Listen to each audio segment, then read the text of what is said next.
what will it allow you to do that you couldn't do before? Okay, so we're talking about automated breast ultrasound, ABUS as we typically call it. And breast ultrasound has been around for a long time, and we've used it for screening and diagnostic purposes in the past. The difference with this is in the past, breast ultrasound is manually done. So it's done with an ultrasound technologist or the radiologist actually sitting there next to the patient, scanning the patient. This kind of takes the human out of the equation a little bit.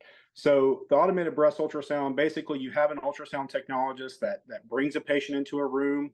The patient lies on their back. The technologist positions the probe, typically starting over the nipple, just because we use that as kind of a central point so that we can determine clock faces in the breast and how far from the nipple. So that way we know exactly where lesions are at if they're found. Once the technologist positions the probe on the patient over the nipple, basically the machine goes to work. It goes to work in a very methodical approach so that it gets the entire breast, and that way there's nothing missing. So basically you don't have that human error aspect of things. It allows you to see even through dense breast tissue better than you have in the past. Absolutely. So typically mammography is basically the gold standard when it comes to screening. It's by far the most cost-effective method of screening a large population of people. But mammography has its limitations, just like any other imaging modality. The problem with mammography is, especially when you get women with very dense breast tissue, it's very difficult to see. And cancer looks very similar to normal occurring densities in the breast. So cancer can easily be hiding in there. And basically, ultrasound is really good at determining if there's cancer that's hiding amongst normal breast tissue.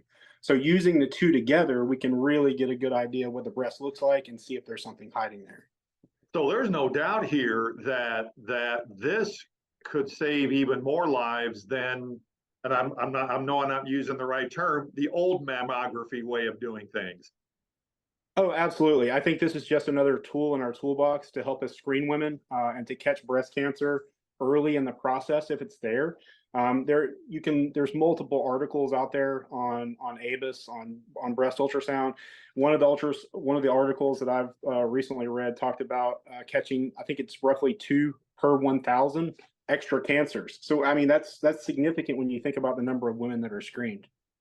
We've all seen and done stories about the way mammography is done now.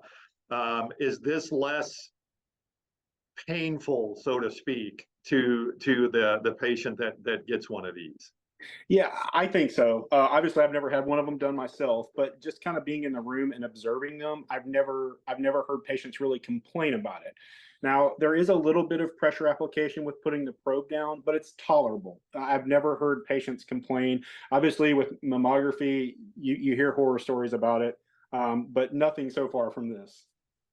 Is this the wave of the future? Are we going to see this more and more common now? I think this is here to stay. I think it's like I said, I think it's just another tool that we're going to use going forward. Like I said, I think mammography is the gold standard from a screening purpose. I think it's never going away, but I think this is just going to help us again catch more cancers if they're out there. I really appreciate your time and insight on this. Yes, sir. Thanks for having me.